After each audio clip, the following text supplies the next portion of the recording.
Hello, and welcome to the Yak Laughter Audiobook podcast. Yak Laughter is an ongoing web-serialized fantasy novel written by me, Coram Parker. The full text is available for free at yaklaughter.com, and don't forget to follow me on the socials at Yak Laughter. Thank you for listening, and now, without further ado,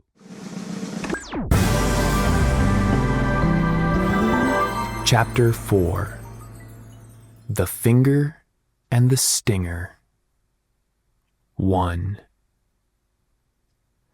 Ez nocked an arrow and crouched low to get a better angle. "Aim for the eyes," Grandma hollered. "That's their weak—" A deafening crash obliterated the rest of the sentence. Sighting up the shaft of the arrow, Ez watched as fissures spiderwebbed the ceiling. Icy sweat trickled down her spine. If the entire roof collapsed, the battle would be brief indeed. She, Grandma, and Thoralf would be crushed before they could inflict a single casualty. Down in the cellar, Wilburn would survive only as long as it took the Vexpids to clear the debris and penetrate the titanium. However, quite the opposite occurred. With a terrible, groaning rip, the roof peeled back from the rafters like the rind of a grapefruit, leaving the skeletal frame open to the night and to the swarm of hornets thrumming in the darkness. A wave of fruitily rotten, rancid meat stench smashed into Ez's lungs. She gagged and might have vomited under less dire circumstances, but there simply wasn't time. The moment she spotted a glint of lamplight in a compound eye, she drew and released, and was already reaching to her quiver when the arrow found its mark. 20 arrows, 20 shots. She took them in rapid succession, knowing the bow would be worthless when the distance closed. Knock, draw, loose. Knock, draw, loose. She entered a state of mind where time seemed to slow down, and yet jerk past in disjointed fragments of hyperclarity. Knock. A buzzing mass of hornets clogged the rafters. She picked one at random. Draw. She could see every glittering bead in its eye. Loose. The arrow buried itself to the fletching as she knocked another, heedless of the lightning streaking past her from the tip of Grandma's cane, and of the hornets falling smoking to the floor. Green ichor sprayed as Thoralf kicked Vexpids to pieces, drenching Ez, though she paid it no mind. The slaughtered insects began to pile up in heaps, shrinking the diminutive room further. Such tight quarters meant the hornets couldn't fly, but their overwhelming numbers more than made up for this minor inconvenience. They poured on and on into the cottage like a volcanic eruption in reverse. For each one killed, 2 more came scuttling after it with twitchy, too fast movements. Knock, draw, loose. Knock, draw, loose. Ez reached for another arrow, and her fingers closed on air. Tossing the bow aside, she seized her axe and sprang out of her crouch with an upward slash, carving a deep gouge in a hornet's underbelly. She pivoted, yanking the axe free, and swung it sidelong, chopping another's leg off as it dropped down from the rafters. She might have been screaming. Her emotions were a paradox of abject terror and something akin to euphoria. An ancient animal had risen up within her and was fully in control, while the part of her mind that normally made decisions sat back quietly in awe. The Vexpids ceased to be individuals to her. Ez fought a single, multi-headed monster that seemed to heal instantaneously, sprouting new limbs faster than she could hack them off. All was a spinning dance of chaos. The Vexpids demolished sections of the walls and flooded in from all directions. Flames leapt where the oil lamps had spilled, throwing hot light and writhing shadows everywhere. Ez stumbled. She was buffeted and bludgeoned. She was hurled to the ground.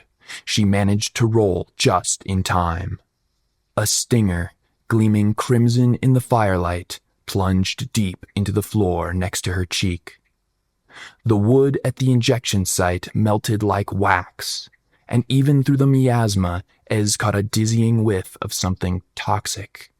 An acrid, sulfuric stink.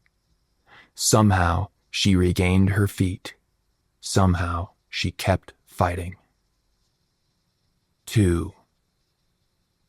A hemisphere of glittering black eyes and snapping yellow pincers pressed in upon the 3 defenders, who fought desperately with their backs to the common center of the trap door.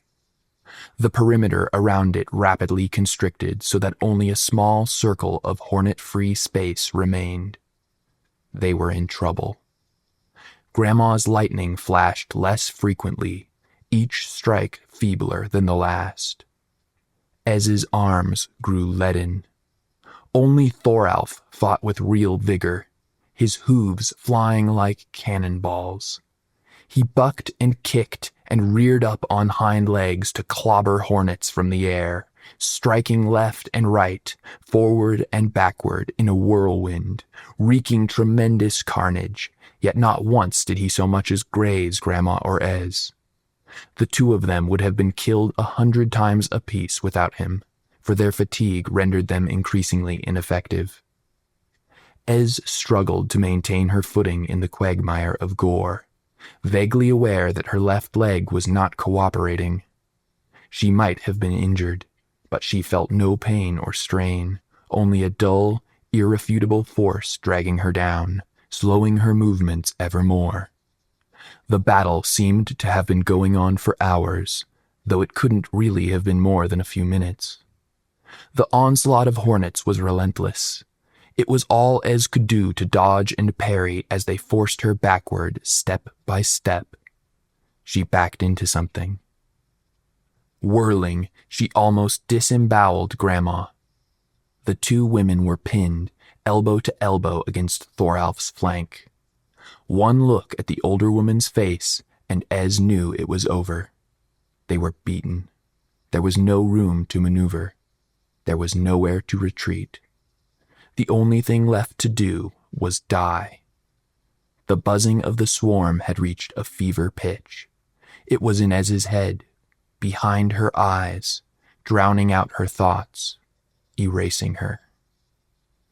Grandma howled right by Ez's ear. The words were meaningless to Ez, but the sound cut her to the quick. It was a cry of fury and frustration, a raw, savage refusal to comply with destiny.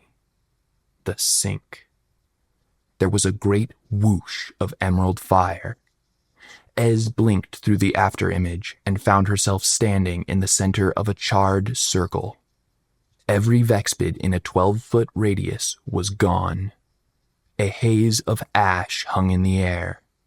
She turned in time to see Grandma sway, then keel over like a felled tree. Her cane landed next to her. She didn't pick it up. Thoralf took a protective stance over her prone form as fresh Vexpids rushed to fill the space Grandma had cleared. The spell had taken every drop of her remaining strength, and it had only postponed the inevitable for a few seconds. Ez's hands were slick on the handle of the axe. "I'm sorry, Wilburn," she thought. Maybe Jack would be waiting on the other side.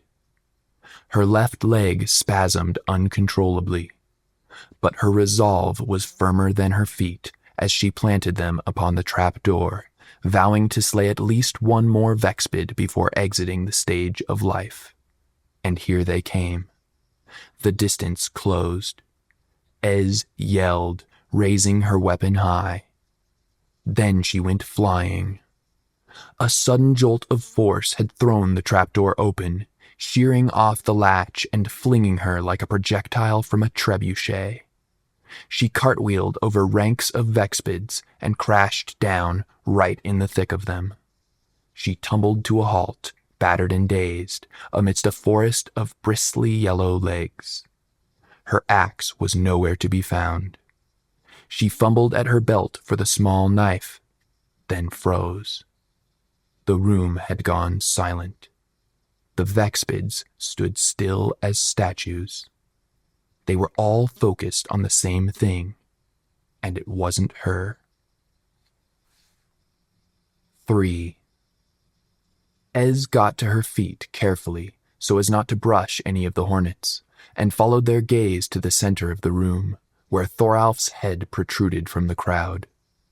A short distance from him, Ez had to crane her neck to see it. The trap door lay open to a square of darkness, and this seemed to be the subject of the hornet's rapt attention. To her dismay, Wilburn's head floated up through it, followed by the rest of him, clad in his red pajamas. The boy wasn't shaking anymore. The fit had passed, and now he looked remarkably at ease. In fact, uncannily so. He wore a placid, dreamy smile, and his eyes were closed, as if he were savoring some exquisite treat. Ez didn't know what to do. A score of hornets stood between her and her son. Her only weapon was her hunting knife, which wasn't made for killing but for dressing game after she'd shot it with her bow. Did she dare make a move? What if by doing so she prompted the hornets to resume their attack? They would have Wilburn in their clutches long before she reached him. Ez hesitated. One hornet at the front of the group crept forward from the rest. It approached Wilburn, who, "No!" Ez cried, drifted complacently to meet it. The insect levered itself upright to balance on its rearmost legs, thrumming its folded wings for stability as its abdomen curled under and its stinger began to extend. The black lance tapered to an impossibly sharp needle tip, where a drop of violet venom clung, quivering. Ez made her move. But it was futile. One hornet smacked the knife out of her hand. Another walloped her between the shoulder blades with a leg like a small tree. There was a strangely absent-minded quality to their actions. She fell hard, and they could easily have killed her. But they didn't. Their heads swiveled back to face the center of the room, as if they were captivated by the spectacle before them. They ignored Ez as she staggered to her feet. Wilburn was floating on a level with the hornet's stinger. Still smiling, his eyes still closed, he reached out with his index finger. Ez screamed for him not to do it, but he did. Slowly and deliberately, and remarkably precisely, given that he couldn't see what he was doing, Wilburn pricked the very tip of his finger on the hornet's stinger. His face went blank. His eyes blinked open. He looked at his hand. A shudder ran through his entire body. Then he crumpled to the floor.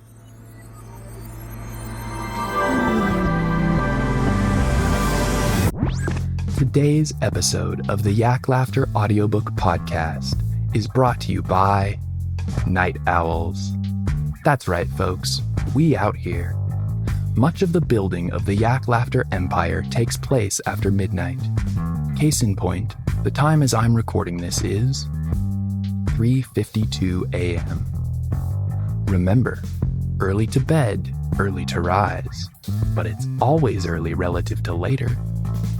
Speaking of which, one thing that shouldn't wait for later is you liking and subscribing and telling all your friends about this super duper project. The podcast is produced by my brother, Canon Parker. Thank you for listening.